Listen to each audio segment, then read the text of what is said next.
Please join me for the flag salute. I pledge allegiance to the flag of the United States of America and to the republic for which it stands, one nation, under God, indivisible, with liberty and justice for all.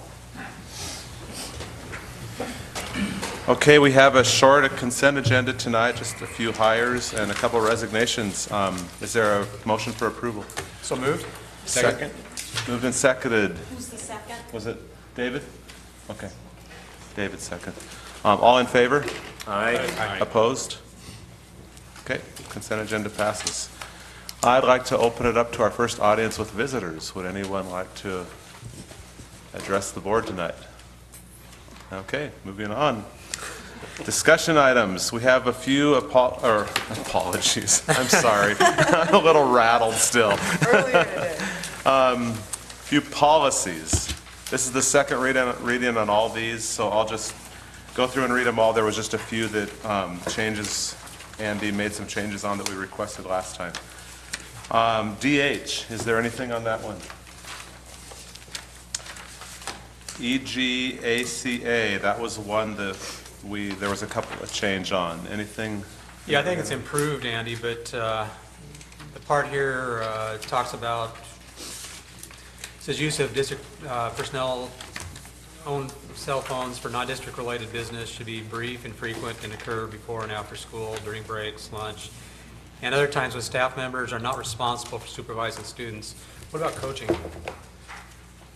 They're still supervising students, and when my kids were playing sports, it was pretty common to have the coach use their cell phone to contact parents and so on and so forth. I think we're close here, but Yeah, sure. Would that be school related though? I mean, that's a little bit different than personnel. That's school related, so. well, it says there are other times when staff member is not responsible for supervising. Well, he is supervising. I guess you're right. You know, we could just I think strike you're right. that out even, Wally. We could just say it's not responsible for job-related tasks and just completely eliminate the reference to student supervision because we have multiple employees that don't directly supervise Yeah. students. That might You know, clarify. that might be a little clearer. Okay. Okay. Just out of curiosity, how many district-owned cell phones do we actually have? Very few. It's mostly the custodial maintenance department, David. I think it's fewer than 10. Okay, yeah, that's kind of what I was thinking. Okay, GCA. Anything on that one? There were no changes last time to that one.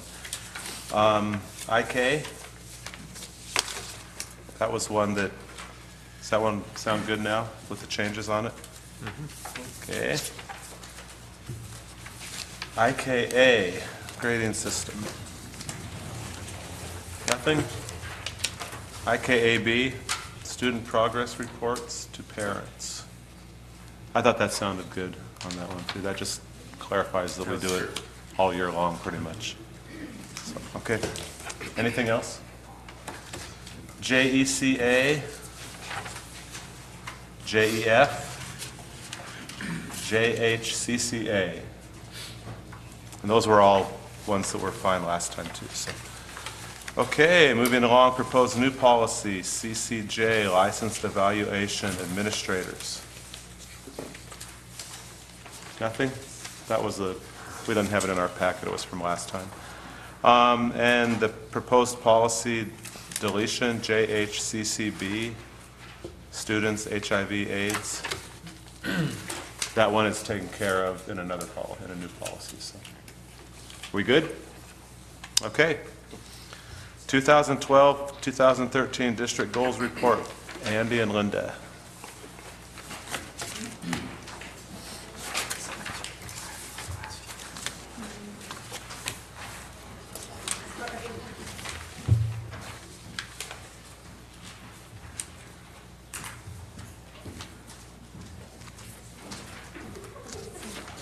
This is the attachment that's referenced in the goals report. Did everybody get it?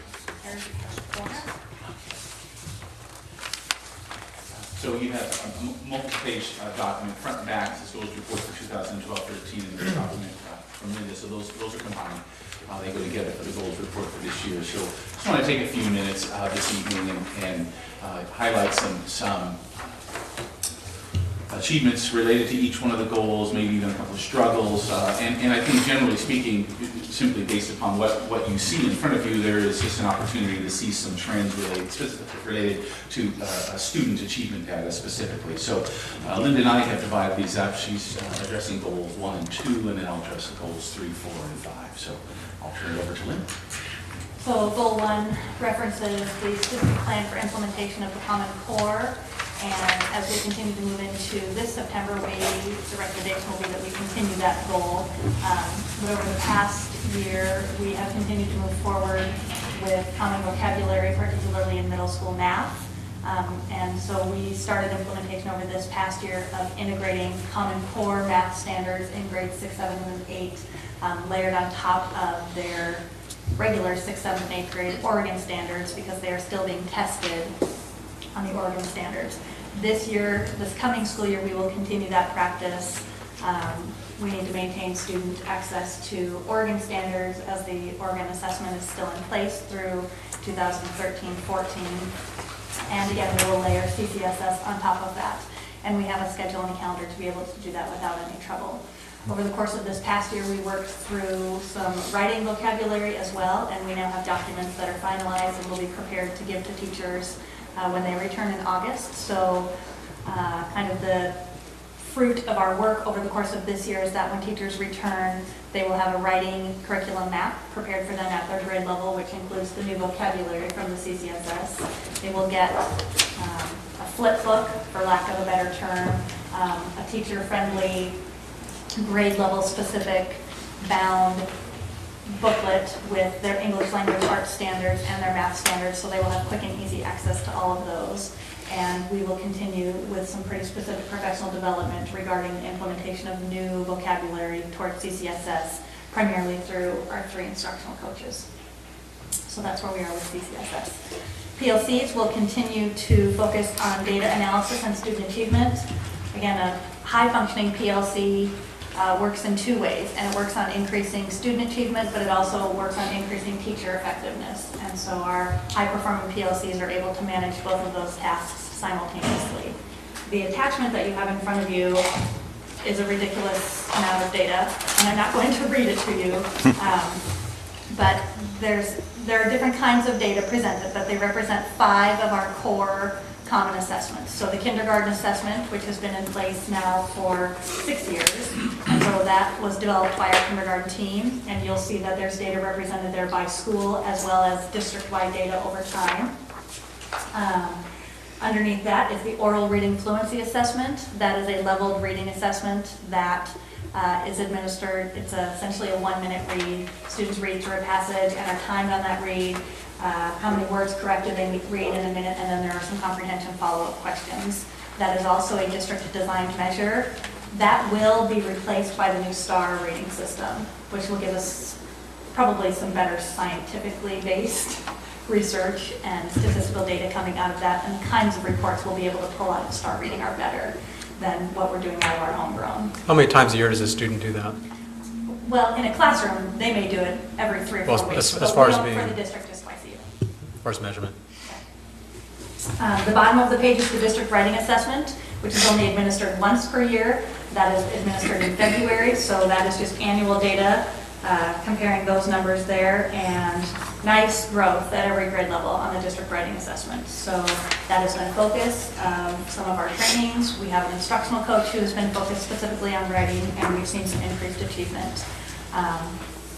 And we'll do some more talking later throughout the year about the district writing assessment. I'm not sure what that will continue to look like, again, as we transition out of Oregon State assessments into SFAC and regional assessments that are aligned with CCSS. The writing portion of that may begin to look substantially different. So we'll have some continued conversations about that. On the back is just OAKS data.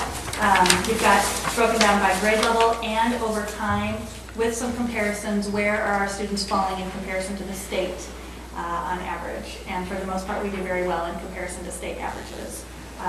There's an asterisk in reading at all grade levels for 2011, 2012, and that just represents the year in which the cut scores were changed. And so you'll see sort of a dip in all of our scores. You'll notice that that same dip occurs statewide.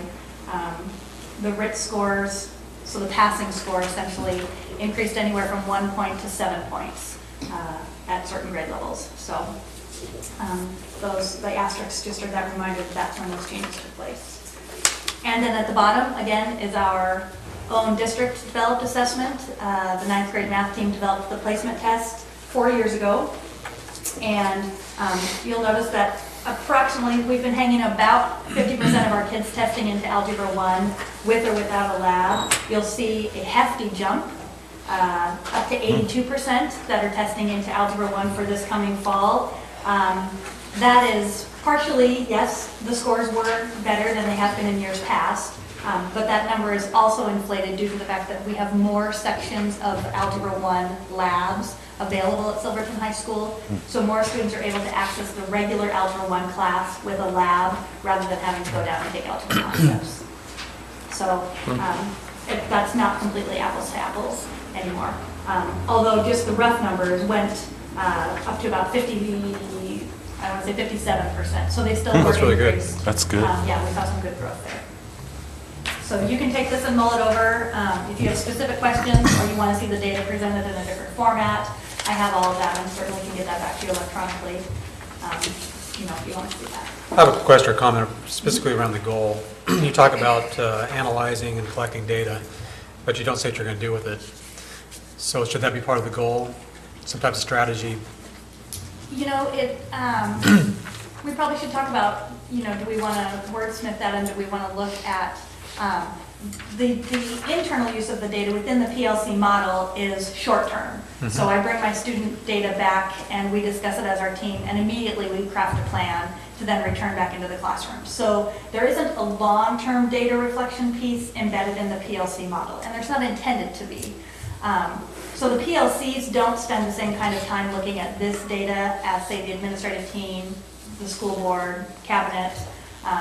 We spend a lot more time looking at these global numbers compared to the PLCs who are really down and dirty in what do my kids need, what are their assessments showing them, and what do I need to adjust over the next 3 weeks. Which is great. That's saying you're doing something with the data that they're looking at. So I'm just saying they're doing more than collecting and analyzing. They're actually taking that data and doing something in the classroom. Then they're crafting plans in response. Yeah, they're crafting instructional plans based upon the data. So you probably ought to say that. Sure.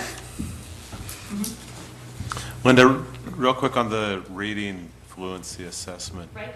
Do you know, just a rough average, how many kids are at grade level on the words? How many they're supposed to be able to read per minute? Well, so if you look at, if you wanted to look at some correlations and you look on the back sheet, when you've got 3/4 of our kids, so 74% of our 3rd graders, 78% of our 4th graders, you've got a good chunk of our kids passing the reading test.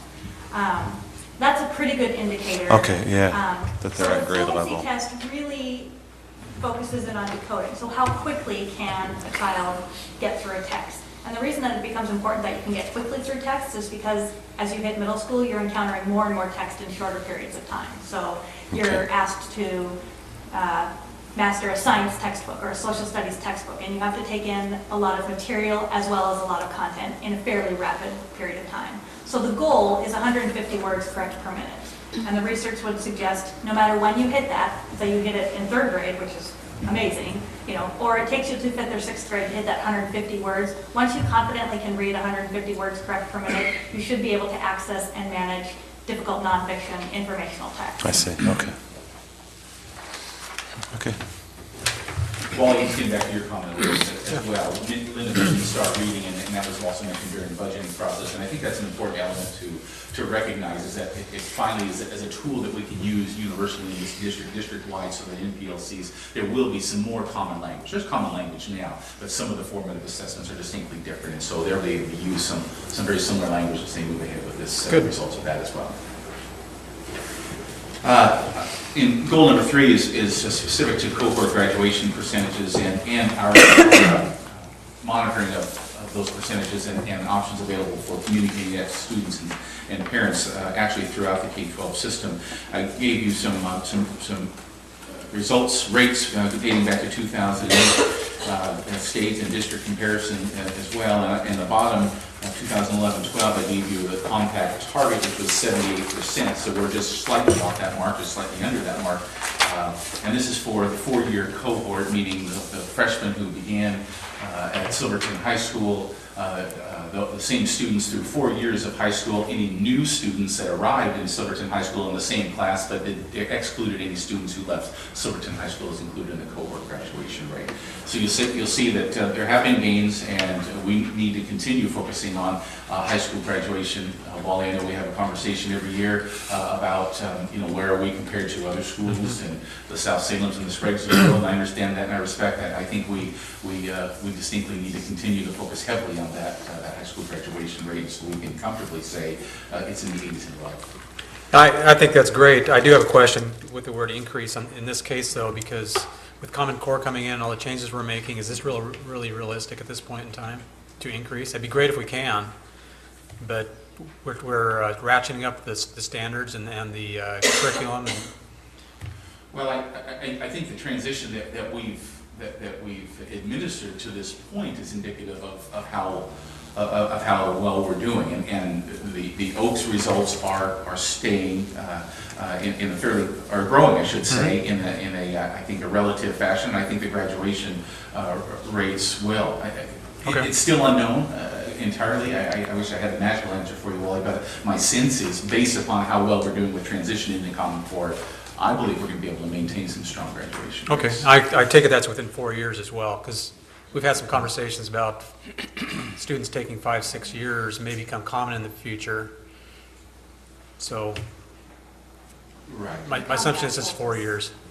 Yeah, and we do track the 5-year cohort rate as well, which is slightly higher than the 4-year rate, but interestingly, very few students choose to do it. Us providing an opportunity for additional instruction and having a number of 5th-year graduates, of course, would have a financial impact as well. Sure. Would have to be considered.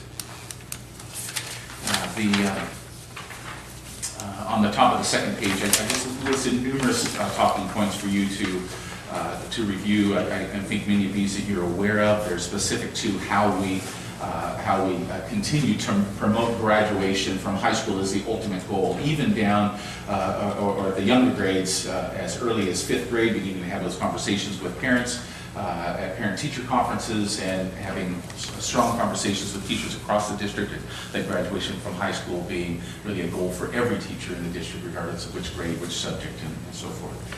And quite a bit of communication going home to parents now, to the point of even some parents not being so happy with receiving 1 or 2 of those letters, but nonetheless, they need to occur. And for you as a parent to receive a letter that says your child is at risk of not being eligible to graduate from high school 4 years from now, you, I think, can all relate to that. That's going to draw your attention, and that's the intent of the letter, based upon solid data that we have to that point. Goal number 4 is related to the District Achievement Compact and specific to math and reading, and you approved the District Achievement Compact last fall. The only academic measure that's within the Achievement Compact related to reading and math, at least the current compact, is specific to 3rd grade reading and math. The new compact that you'll be seeing in the month of September, based upon state influence to this point, it does include, I believe, 5th grade math, 8th grade math, maintains 3rd grade reading. And keep in mind that these are measures of predictability for how students will succeed through their 12 years in education. So somebody may say, well, why don't you have 6th or 8th grade reading performance in there? Well, we could have hundreds of performance measures in there if we like, but these are the ones that have the highest tendency for accuracy from a predictability standpoint. So they're used. So in this case, relying again upon the 3rd grade reading scores and 3rd grade math scores, the district performance has exceeded on both, which is good news related to the compact target. And also keep in mind that the compact target is a linear target based upon sustained growth between now and 2025, which is the culmination of the governor's 40-40-20 goal and the benchmarks along the way in order to achieve that goal. And this, I can't recall, is this based on Oaks benchmarks? It's Okay. all over performance. So it's apples to apples right now.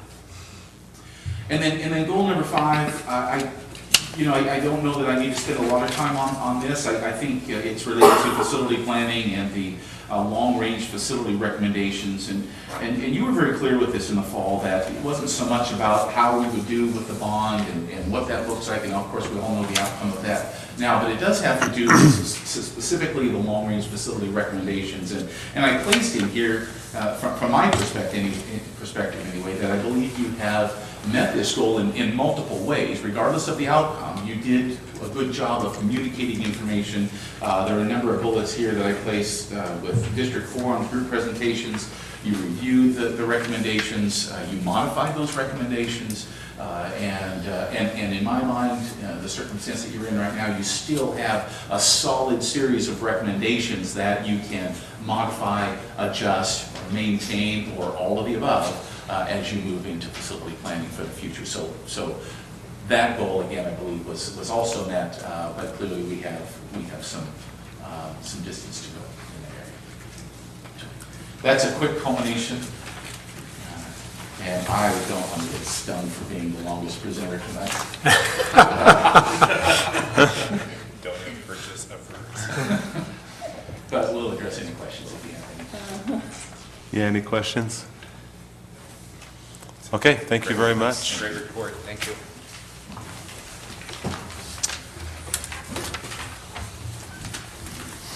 Okay, moving on, Budget Committee appointment. We have one spot available on the Budget Committee. Andy, did you get a chance to talk to Robin Welch again or contact her?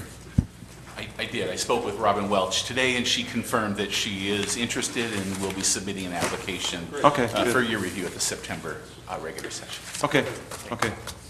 If anybody else has any other ideas of somebody to be on that, speak up, or in the next, couple weeks. It would be nice to get that done in September, so. Okay. Joint Silverton City Council and School Board Work Session. This is something we've talked about off and on the last few months, something we had, I forget when the last one we had was, it's been quite a while ago. But Andy and I had a meeting with Mayor Stu, and the city manager a week or so ago. And we talked about this again, and they're interested in doing it. They'd like to do that. Maybe just so we can not necessarily collaborate, but just, the city has needs, we have needs, and there are only so many tax dollars available. So just to kind of get a feel for where each other is, and I think it'd be a good thing to do. So the first date available was not till February. We were hoping to be a little bit sooner, but Stu kind of wanted to do it in place. Do it like possibly maybe when their work session is. The city's work session was it the third Monday? Yeah, they're opposite us. They're first and third, we're second and fourth. Yeah, okay. So Stu's idea was to take and do it during a work session. And so maybe the one in February would be at the city council's work session on the third Monday. And then it's something we'd kind of like to regularly do, possibly every 6 months or so. So then the next one would be at our work session on the fourth Monday. So, and whether we have another work session the week later, we can decide that. Probably depends what we have going on. But it was a good meeting, and I think it'd be productive to meet with the city council, every so often, especially as we start thinking about, facilities and things like that, and what directions we want to go. So everybody kind of keep that in the back of your mind for February. And we did talk with them a little bit also about the post-bond discussion. And Stu brought up a few things that we've kind of heard before. Just, he was opposed to the bond. He didn't vote for it, but just kind of he just would have liked to have known more information about, dollars and things like that. Just the technology piece kind of caught him off guard. He thought the price of the technology was a little bit high. So, agree or disagree, it's Stu. So, but he did bring up the thing that we've heard from some other people, that they would like to have had more information about where the money was going, why it was costing what it was doing, or why it was costing what it was, and some things like that. So, We had a lot of information, though. We need to have a discussion maybe that's a good discussion topic with the city councils. How do we effectively get that information out there? Yeah, that's true, yeah. And make it understood. Because we did have a lot of the information, so. Andy, do you have anything else on that one? No, I think you've covered it well. Okay. Thanks. Nomination of David Beeson to OSB Board of Directors. It's time for the election again, and David has indicated an interest to pursue that again, run again for that. Thank you, David. Yep. Would you like to give us a speech or anything? I actually have about 20 minutes of prepared. Actually, no, I keep thinking of retiring because it's, you get, sometimes you feel what a friend of mine once called service fatigue. But in this case, I've served for almost 14 years on the OSBA board, and we've seen a lot of change, especially in the last couple of years. And we're in a position right now where a lot of the longtime board members at OSBA are retiring from service, and I think it's a wise course for some of us who have long experience with the organization, especially after the recent changes and kind of the process of reinvention of the organization that we're going through. I think it's very healthy for some of us to stay on, sort of have that institutional memory and that history. Yeah. I think that strengthens the board and the organization. So I'm willing to do it. Okay. Another time, and I appreciate Andy's kind words and your support. Thank you, David. This is an action item later on tonight then to approve that. Any other discussion items tonight? Anybody have anything? Okay, administrator reports. Eric, personnel, migrant, and ELL updates.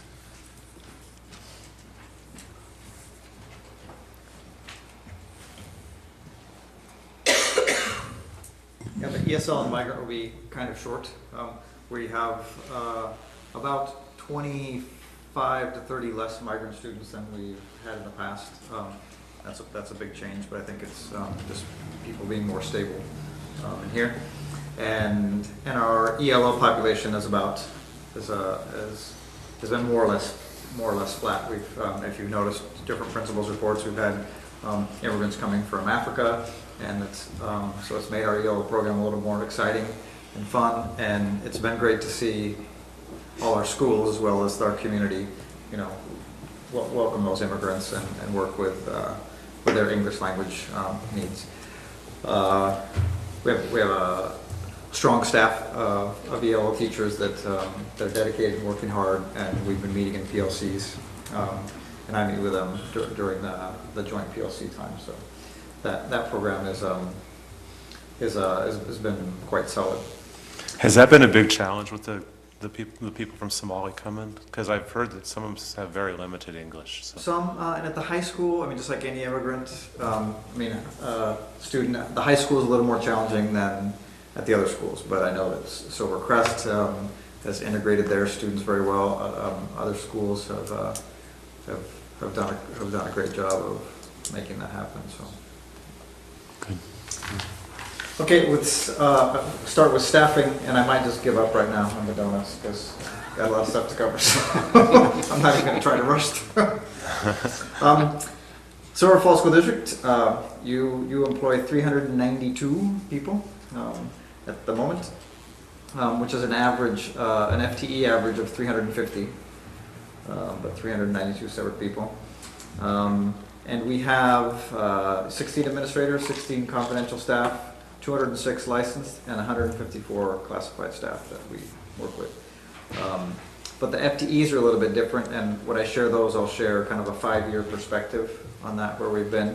5 years ago, we had 16.2 administrators. Now we have FTE, and now we have 14.7. So we've reduced 1.5 administrators over the last 5 years. The licensed staff has gone from 198 FTE to 192, so we've reduced 6 over the year. Classified, of course, we've talked about before, has taken the biggest hit, 155 to 129. So 36 less classified staff working with our students now than was previous. And our confidential staff has stayed relatively flat with about 14 staff. The thing that, with our staffing that I feel best about, just in my 3 years watching this, and I can mostly give kudos to the principals for this, is that done an outstanding job of hiring people. And we've made, through the HR department, made it a little bit easier this past year, well, initially a little bit harder, but then easier with our online system of applications. And so now people are all applying online now, and for the person who really doesn't want to apply online, we still give them a paper application, but that has made it much easier to review, especially when you have 50, 60 applicants, and you can sort and go through those applications quite a bit easier. Especially want to point out, at the high school last year, as you know, that was the largest group of people that we hired, and really after a year, almost every single hire was stellar. And we did have one person leave in the middle of the year, and again, I attribute that to good kind of HR practices by the high school administration. You'll be welcoming 12 brand new certified staff to the Silver Falls School District this year. When you look at the whole list, there's 20 people listed, but 8 of them began at some point last year or were filling in for someone and then took up someone's position when they left. So that's exciting. About half of those will be new to the profession teachers, and we are in a position to receive a mentoring grant with a coalition of other school districts that will target our brand new teachers and help them during their first year. We know that Silver Falls is famous for retention, and so once again the numbers reflect that. We had 6 people leave last year, 2 people left, and that was through some good HR practices at the time. One person left to take a position in another state, so they wanted to have so we only had really one person leave, and it was an issue of being a little closer to home in their district. So one person who was pulled somewhere, but that was more for their own family reasons.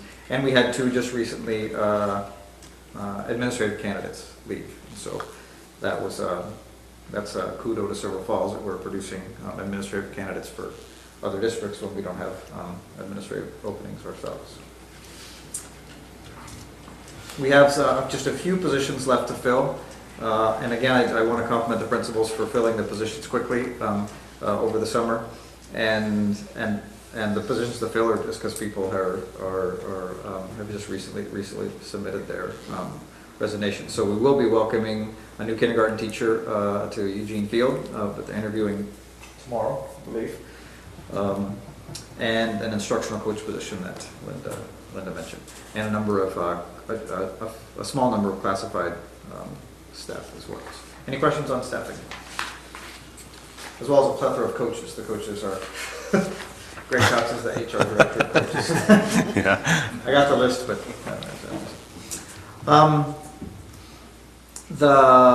the next thing I want to talk about is the practices that we've done that I think ensure good teaching and safe schools for us. We have, of course, our system of background checks that works very well, and we've got the online trainings that we began the last couple of years have been very effective. Now, you may hear this from teachers at some point, but now there's 6. But when you look at the topics covered, bullying, besides bloodborne pathogens that we've been taking for years, and child abuse reporting, which is crucial, bullying, sexual misconduct, integrated pest management, and this year we're having people take an online training about homeless students. So once again, those, in the past, and I was probably the biggest culprit as a teacher, even as a principal, you sit in a staff meeting, somebody talks about something, there's a slideshow going on, you sign something that you were there, and that would ensure that you, on these pretty important topics, that you had the information. And even for myself, I can't say from year to year that I was really paying all that much attention. The online trainings are great because you have to answer the questions correctly to pass the test, and you've got to then go back and read the information pretty thoroughly to be able to pass the test. So I think our students are better protected from bullying, and for child abuse reporting, I think that's more effective. The integrated pest management.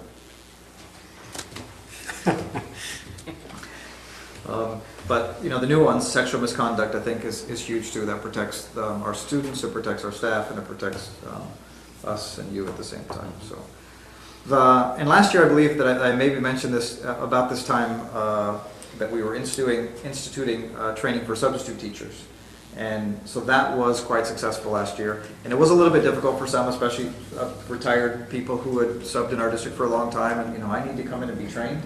But again, there was a lot of these kind of topics to make sure that they understood. And Linda Myers was able to share the direction we're going with our curriculum. And it was just a good reminder to them about good teaching practices and then the importance that they play in the Silver Falls School District. So that's happening again. That'll happen every year. And I think that really ensures good teaching. I can't remember the percentage, but you know, it's a higher number than you would think. You know, the average student spends with a substitute teacher every year, and so making sure our substitute teachers are well trained is crucial for our students' education. Collective bargaining. We did this was probably our best year since I've been here. When the first year I was hired, Andy said, "Hey, this will just take about 20 minutes," and then you know the economy fell apart like a week later, and it didn't take 20 minutes. But this year was especially with the certified staff, it was 2 meetings, and we very respectful and very to the point, and classified as well. It took a few more meetings, but we had a solid result with the classified staffs. Transportation. We just heard from Paula Layton, who's the first student director, and she spoke to our admin team, and that was a breath of fresh air. When I came on, there was a new transportation director, and she was real good, but she was doing a lot of cleanup, and I'm sure that you had heard as many complaints as anyone else. But then Paula, who was just completing her first year, really took that to another level, and we would work closely together on lots of issues about bus driver conduct and bus driver incidences. And despite the fact that we left our board chair in front of the Portland Coliseum, that turned out to be the anomaly for an otherwise pretty strong year in the transportation. And you would ask that. We won't live that one down. That was actually a couple years ago. Okay. And they do. We did have, even towards the end of the year, especially, there was a few, like the bus stopped and the bus broke down, and we had to deal with some of those things. And that's just a sign of the age of the fleet. But overall, the transportation system has been good. And again, from an HR perspective, that's one that's fraught with possibilities of things going wrong with that many bus drivers and that with the turnover and the training that they need. Eric, I've seen on reader boards that they're looking for drivers. Are they going to have enough? Are they still looking? Or? Yeah, I haven't checked to see. I know that they've been actively recruiting drivers, and so she was pretty positive with us that they would have enough by the time they started. Every year I've been able to participate in the hiring of a new principal, and so we have Exhibit A over here. And that was a good process to go through with the staff and to go through with the committee that see that hiring. And that's always it's a good renewing thing for staffs to go through and to really think kind of deeply about the place they want to be and the kind of leader that they would like to have working with them.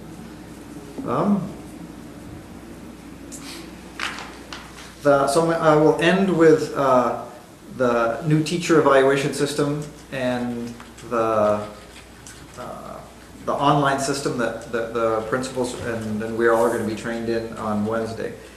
So and today, in fact, I was at a conference all day about the teacher evaluation system, and so it was a great process to go through.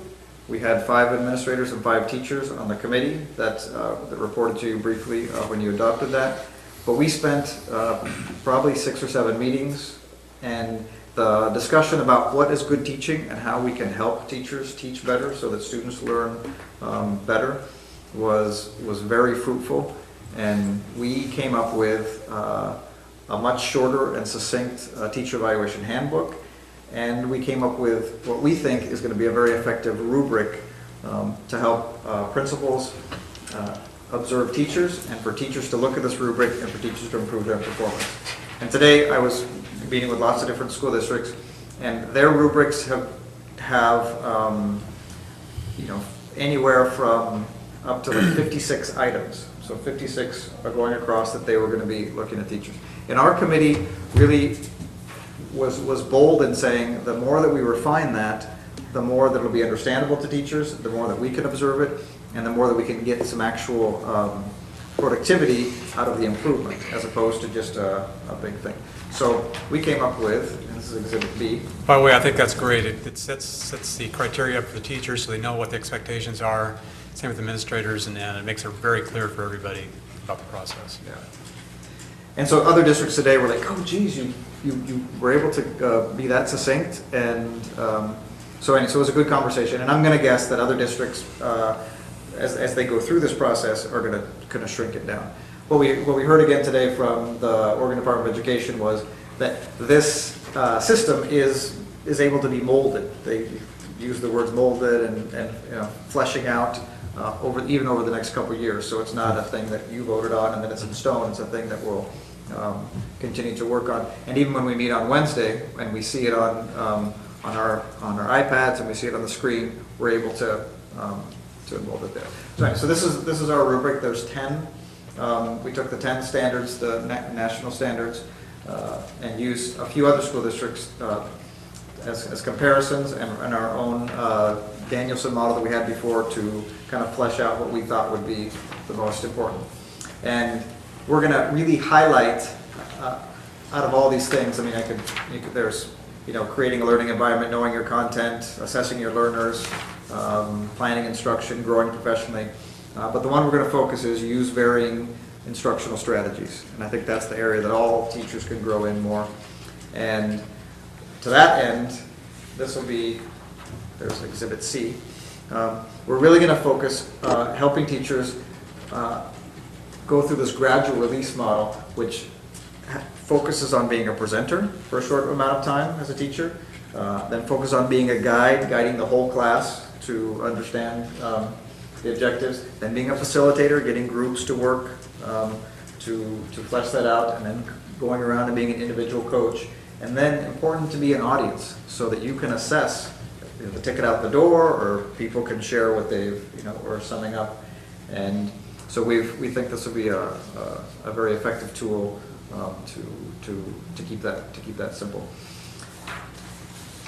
The entire growth plan that we've had all kinds of different forms that people fill out, and you know, I review at the end of the year and they're thick, is going to be one, it's going to be online, and two, it's going to be short. And so we feel good about having really made that something that's understandable and useful. Again, just as a reminder, this year every teacher will make student growth goals. One of those will be, if you're in a language arts or math, will be state writing or reading assessment scores for your students, so this is a growth goal. And the other one that Linda talked about, an obvious one for us, and one of the reasons it was important for us to adopt it, is the STAR reading, so that the teachers can say, okay, here's, in September, my students are all reading here. Now my goal is for each student to grow, whatever we decide upon, a year's growth or a year and a half, or and it can be different for each student. I may want my yellow students to grow a little bit more because they're going to be able to taking off, and if there's students with significant disabilities, I realize that might be different, and that we at the end of the year can look at that growth.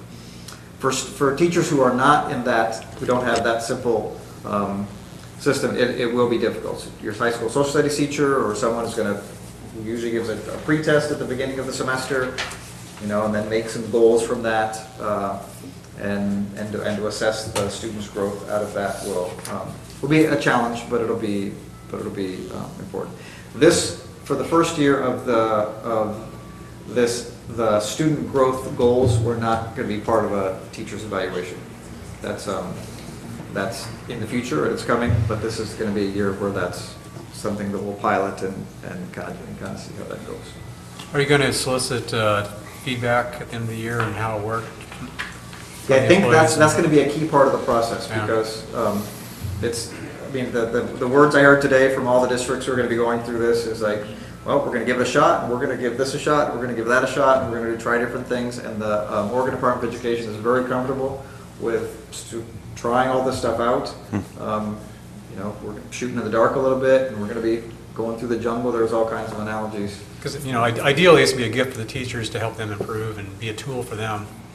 I don't know if they'll take it that way, but that's And we should want be to the clear intention. away a lot of that, so it is a tool. So let's focus on teaching better and students learning more, as opposed to anything that would make someone afraid or Yeah. worried Yeah. and things like that.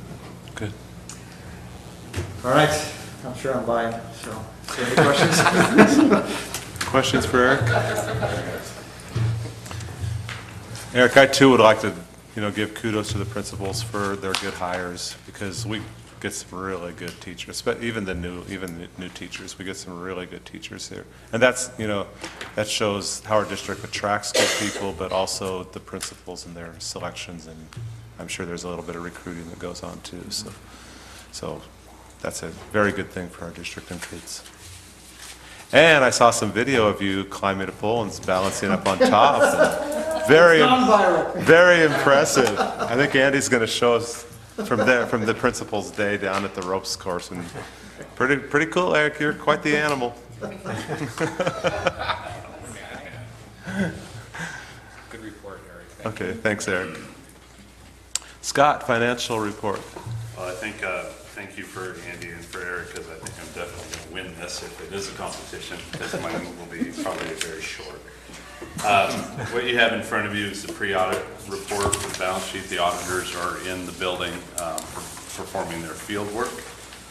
So this is a summary of the data that they have started with this morning at 8 o'clock. They'll be here until Wednesday. I would suggest, I'm guessing that they'll probably be finished up with most of their work by the end of the month, so we'll be pretty tied up by then. But pleased to report that we're in good financial shape. We have our balance sheet has a positive cash and investment balance of $6.2 million. It's broken out by the summary of funds, so that's the ending fund balance. That little second section there is the ending fund balance as of June 30th, 2013. Those aren't audited figures yet. I found a small error in those just today, so we'll have those adjusted just a little bit for you by the time we get done with the audit at the end of the month. Page 2 essentially shows the revenue and expenditures, how much more money we had. We had $1.5 million more coming in revenue than we had budgeted for. We had total expenditures of $4.683 million less than we had budgeted. So that's what ends up with that ending fund balance of $6.2 million.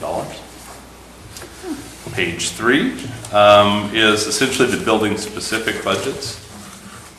You'll notice that on the top part where the budget amounts are not subject to carryover retention, some of the buildings have had overspent their budgets. That's not uncommon from what I understand. This is my first experience working with building specific budgets. But one of the things that is challenging, I think, for the building administrators in particular is how we budget for salary. Since we are so large, we budget an average salary amount. So if you're in a building that has a more experienced staff, you have more expensive staff. And so it's a little bit more difficult to kind of plan those expenditures going forward. But I'm working on a system now for this year to kind of give more, I think, timely information to the building principals, so they have a good idea of where they stand month to month going forward to help them make some good decisions. Again, I'm not too concerned about overspending in any particular building. The main thing that we want to do is look at that bottom line, that subtotal, and we still have $1.3 million in budget remaining for all the buildings. So out of that's 4.85% left over out of expenditures from a $28 million budget. That's pretty impressive. And then there's a couple of minor ones in the carryover amounts, a couple of buildings that did overspend their carryover allocation, but we'll figure out a way to get that squared up by the end of the month here. And then finally, your last page is the cash flow page. You've received this page every month, but I noticed that last month the parts of it were kind of removed, or I was kind of trying to follow it in my own head and saw a couple of lines that were missing. So we got that cleaned up and fixed up. And essentially what this does is just your general fund. You have a number of other funds, but in your general fund, this shows how much money you have coming in every month and where it's going every month. And so what you want is that ending fund balance, that very bottom line. Each month you want to make sure that that's positive, and you can see that each and every month it's exceedingly positive. So overall, we're in a very strong, good, solid financial shape. Is there any questions? Questions? Thank you, Scott. You Good bet. report. Okay, any board reports this evening? None? Correspondence? Haven't had anything? Okay. A second audience with visitors. Would anyone like to address the board? Oh, moving right along, we have one action item tonight, the nominate David Beeson to OSB Board of Directors, Marion Region, position 12. Is there a motion? So moved. Second. Moved and seconded, all in favor to nominate, that our board nominate David for the OSBA board? Aye. Opposed? Great. Thank you. Thank you again, David. Thank you very much. Okay, with no other business, we're adjourned. Thank you very much for coming tonight.